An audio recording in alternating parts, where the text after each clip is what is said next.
वैसे तो जिस विषय में मैं कुछ संकेत करना चाह रही हूं, उस विषय में अनेक अनेक विद्वान अपना मत दे चुके हैं,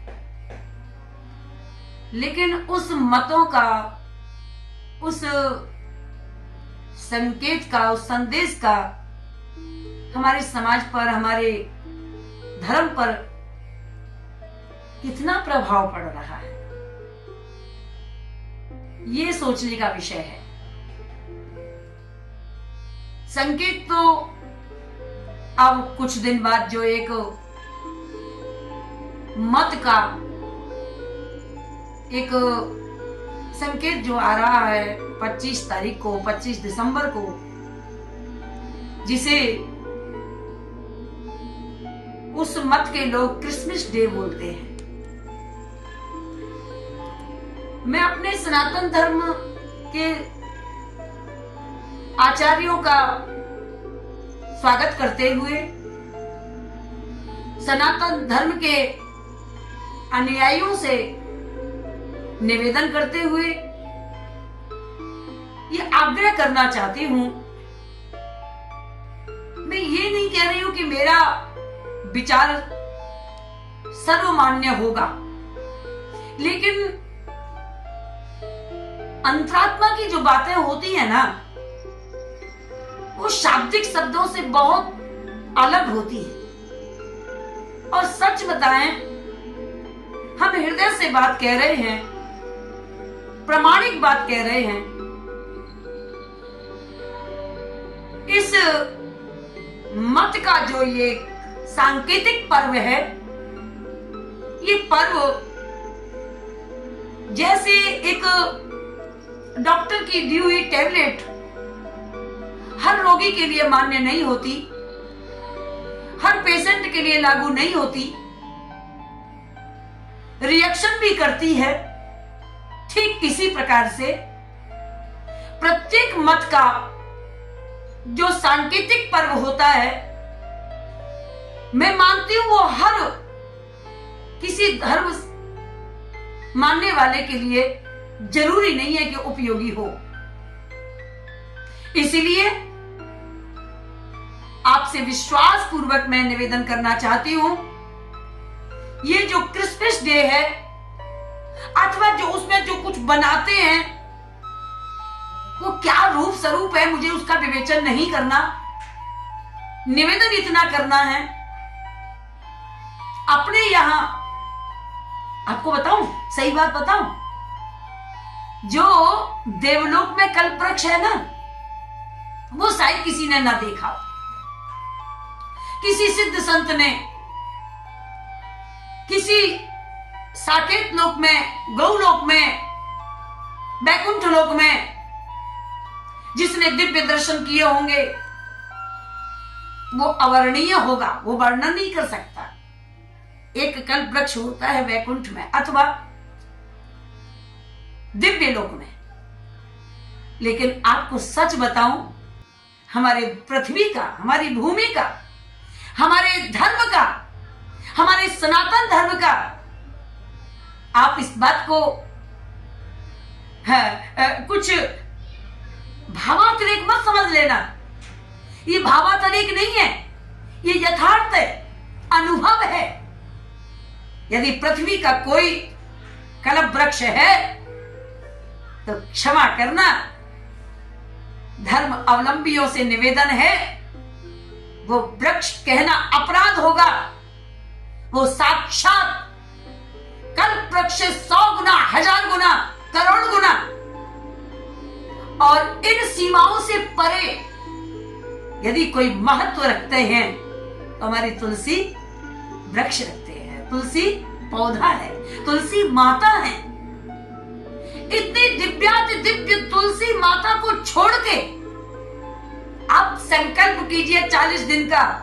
मेरे धर्म के अवलंबी लोगों से कहूं, सनातन धर्मियों से कहूं, 40 दिन का संकल्प लेके देखें, किसी कामना को लेकर के तुलसी माता के गमले के पास बैठ के इनके स्वरूप के पास बैठ करके गोपी गीत का पाठ करें, ओम नमो भगवते वासुदेवाय का पाठ करें, विष्णु सहस्त्र नाम का पाठ करें। मैं आपको वचन पूर्वक कहती हूँ, आपकी कठिन से कठिन तपस्या, कठिन से कठिन मांग, आपकी कठिन से कठिन सोच तुलसी वृक्ष, तुलसी पौधा, तुलसी गमला, तुलसी जी का स्वरूप अवश्य पूर्ण करें। इसमें जो भी आपको भाषा गले उतरे वो स्वीकार कर सकते हैं। मैंने हर भाषा, हर हल्की से हल्की भाषा का भी प्रयोग किया और दिव्य स्वरूप का भी प्रयोग किया। आपको जो गले उतरे स्वीकार करना, लेकिन इनको स्वस्वरूप मानो। तुलसी वृक्ष नहीं है, गुरु मनुष्य नहीं है, गौ पशु नहीं है, गीता किताब नहीं है। जो इनको इस धरातल पर रखते हैं वो वास्तव में इनके स्वरूप को नहीं पहचान पाते हैं। अरे सेंटा क्लॉज, पता नहीं तमन्ना पूरी करते हो या ना करते हो, मुझे किसी की खंडनता नहीं करनी, लेकिन आपसे निवेदन करती हूं, जिसे तुलसी माता से मिल गया उसे कहीं और मांगने की जरूरत नहीं है, और जिसे यहां नहीं मिला उसे कहीं कुछ नहीं मिल सकता। ये मेरा मंतव्य नहीं है, ये मेरा व्यक्तिगत विचार नहीं है, ये मेरा अनुभव भी कह दूं तो कोई अतिशयोक्ति नहीं है। ठीक है ना? तो आप सबसे निवेदन है, कम शब्दों में मैं आपसे निवेदन करना चाहती हूं, जो भी सनातन धर्म को मानने वाले हैं, यदि आपको पर्व मनाना है तो उस पर्व मनाने का एक रूपरेखा बदल लीजिए, एक उसका स्वरूप बदल लीजिए। आपको उस पर्व में अपने आप को यदि डुबोना है, किसी धर्म, किसी मत के एक स्वरूप को यदि देखना है, तो अपना डेंटिंग पेंटिंग कीजिए ना, अपना स्वरूप बनाइए ना, अपने धर्म में ढाल करके, और उसको भी मान्यता दीजिए। घर में जो माँ तुलसा विराजमान है उनमें दीपक प्रज्वलित कीजिए, उनकी आरती कीजिए, उनमें गुलाब के पुष्प समर्पित कीजिए, ओम नमो भगवते वासुदेवाय का जाप कीजिए।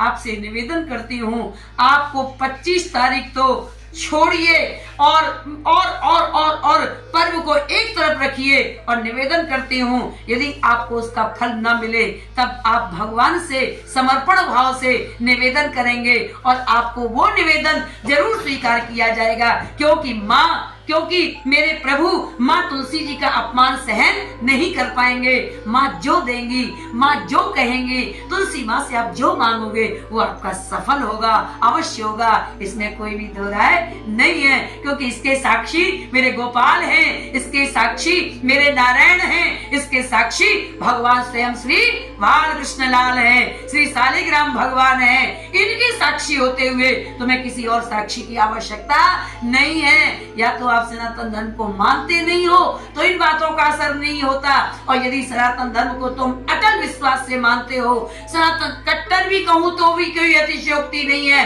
आप कट्टर सनातन धर्मी बन करके एक अपना धर्म है, इस बात को मजबूत करते हुए आप और सब धर्म मतों को थोड़ा सा आदर से एक तरफ करते हुए, और पूज्य अग्रगण्य हमारे सनातन धर्म को जो आदि काल से है उनको नतमस्तक होते हुए माँ तुलसी जी की पूजा करें। वैसे तो हर रोज करें, लेकिन 25 तारीख को विशेष आग्रह है, आप लोग दीप प्रज्वलित करते हुए और पुष्पमाला अर्पण करते हुए अपने परमात्मा से स्वयं जो कुछ मांगे वो मिलेगा। अब रही बात बच्चों को सेंटा क्लॉज बनाने की, जो स्कूलों की परंपराएं हैं, देखो अब एक के पास जाके तो कहा नहीं जाएगा, लेकिन निवेदन है जिनके बच्चे सेंटा क्लॉज में या जो ईसाई स्कूल में पढ़ते हैं उनसे निवेदन है उस दिन बच्चों की छुट्टी करके घर पे रखें तो ज्यादा बढ़िया रहेगा। और यदि स्कूल भेज रहे हैं तो इन बच्चों का संस्कार सुधारने के लिए कुछ पेनल्टी लग सकती है यदि स्कूल नहीं भेजोगे तो। मुझे पता है यदि ईसाई स्कूल में आप 25 तारीख को स्कूल नहीं भेजोगे तो कुछ पेनल्टी लग सकती है, ये मुझे जानकारी है, अच्छी तरह पता है, क्योंकि उनका ये एक नियम होता है। आपसे करबद्ध निवेदन है, एक दिन यदि पेनल्टी भी भर दोगे तो कोई गड़बड़ नहीं होगा, कोई दिक्कत नहीं होगी। पेनल्टी भर के बच्चे को उस उत्सव से, उस महोत्सव तो क्या, उस जो भी है उनका जो भी कुछ है उससे बचा के अपने सनातन धर्म की कथाएं सुनाएं। उस दिन बिठा करके तुलसी जी का पूजन कराएं। बेटा यही हमारे सेंटा क्लॉज हैं, यही हमारे क्रिसमस डे है, आज तुलसी डे है, क्रिसमस डे ना कह के आज तुलसी जी का दिवस है, आज तुलसी जी का मंगल में प्रादुर्भाव दिवस कह दो तो कोई अतिशयोक्ति नहीं है बच्चों को कहने के लिए, इसमें कोई दिक्कत नहीं है। लेकिन बच्चों की संस्कृति सनातन धर्म के प्रति मजबूत रखो। ये केन प्रकारेण मना सनातन धर्म निवेशयेत, जैसे भी हो अपने धर्म को मजबूत करो। इन्हीं शब्दों के साथ मैं वाणी को विराम, अगला प्रकरण अगले प्रसंग में। जय जय श्री राधे, जय जय श्री राधे, जय जय श्री राधे।